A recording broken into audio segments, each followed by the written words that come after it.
When I was thinking about what I was going to say today, I had about a million things that were going through my head, and that's totally normal for me because I'm always thinking about 15 million things at once. So I wanted to tell you a little bit about my story, and then I kept thinking, what am I going to say to you that's going to ignite your soul?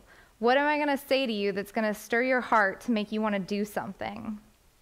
I was a little girl with many dreams that went in many directions. I always envied those kids who knew exactly what they wanted to do from first grade. I never had that. I wanted to be a doctor, a lawyer, and secretly I wanted to be on the Weather Channel for a while. I never had any of these dreams come true because I found other passions. My journey was different. I went through 4 years of university education and still had no idea what I wanted to do with my life, so I decided to go back to school. I found myself here at FGCU continuing my education in my master's program. As an overeager graduate student, by my first semester, I was searching for my internship. I knew that I wanted to do something that was going to help people, but I had really no idea what. And then in an instant, Twitter changed my life. I found She's the First, an organization that sponsors girls' education in the developing world. I was looking through statistics and they were shocking to me. Only 1 in 5 girls in the developing world finishes primary school. Only 33% of girls in the country where She's the First works are enrolled in secondary school. To someone who loves to learn, this is appalling. I found myself headed to Guatemala, and when I proposed the trip to my parents, my dad told me it's far too dangerous, and my mom just gave me the look like, I know you're gonna go anyways, but I'm not really crazy about the idea. The day before we left, a bus got bombed in Guatemala City. I hid all the remotes from my mom's TVs, and I shut down the internet in the house so that hopefully, by the time she found out about this, I was already on a plane. I was going on this trip whether she wanted me to or not. So I headed to Guatemala, 3 hours in a 1980s minivan later, and we had made it to our trip. 2 days later, we met Anna. Kate and Kristen and I, the other 2 girls from She's the First that went on the trip, decided that on that trip we were going to sponsor a girl. And then we met Anna. When she told us her story, how could it not be her? She was 13 at the time, kind of shy, but you could tell she was just bursting to explode. She was a straight-A student when she was going to school, but some family health issues had kept her from going to school.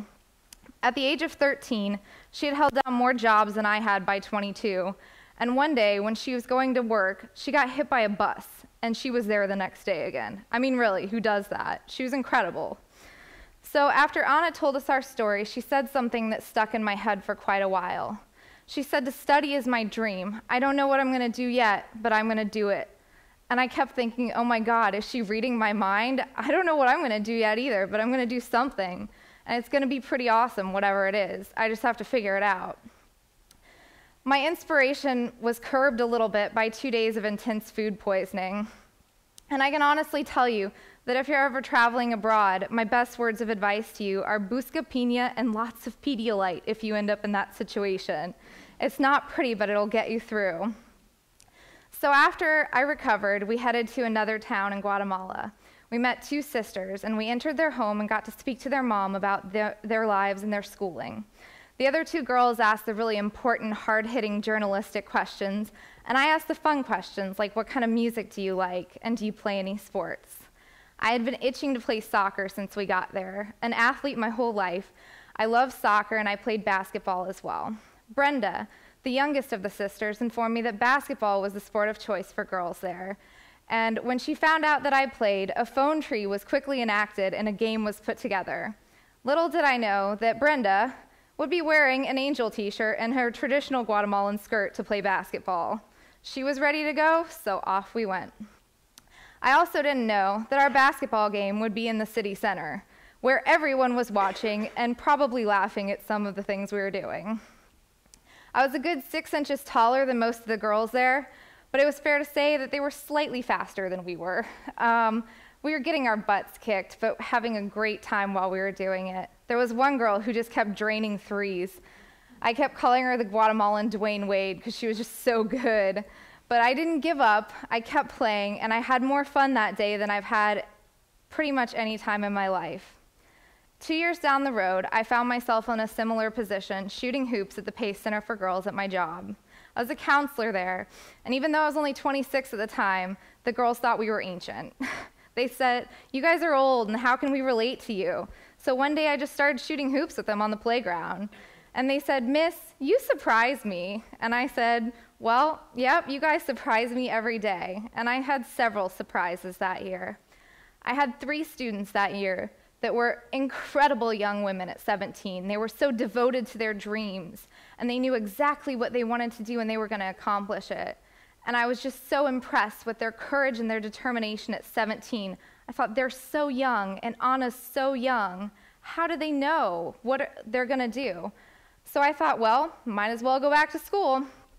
So I started my doctoral journey, and in the first semester, I was accepted to the Clinton Global Initiative University, or CGIU, as all the cool kids call it. So if you could imagine, this was the world's largest collection of university do-gooders. Everybody there had a passion. They were going to make a difference in the world, and they wanted to change things. And it was the most inspiring place that I've ever been in my life.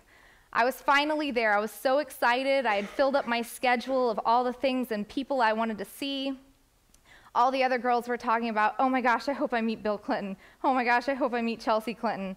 But I wanted to meet a 22-year-old Afghan girl. To me, she was my Bill Clinton. She was my hero.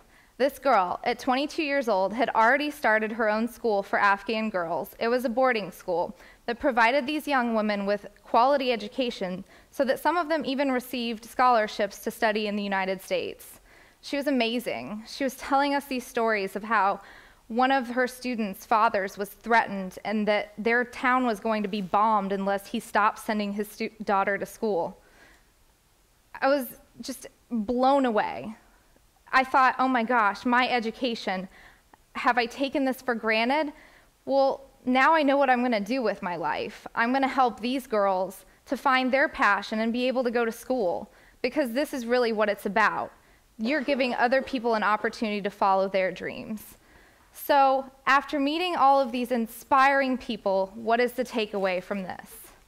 I'm going to tell you today that I hope that someday that you surround yourself with people that are going to enlighten you into what path you should follow, and that you never have to fit into any category. You can be whatever you want. You can have several dreams that take you in several directions, and that's okay. You can accomplish your dreams by going in whatever way that you need to. The philosopher Rumi said, "Set your life on fire. Seek those who fan your flames." So today I challenge you, go ignite yourself. Seek the people who fan your flames and set your life on fire. Never let life define you. Go and define your own life. Thank you.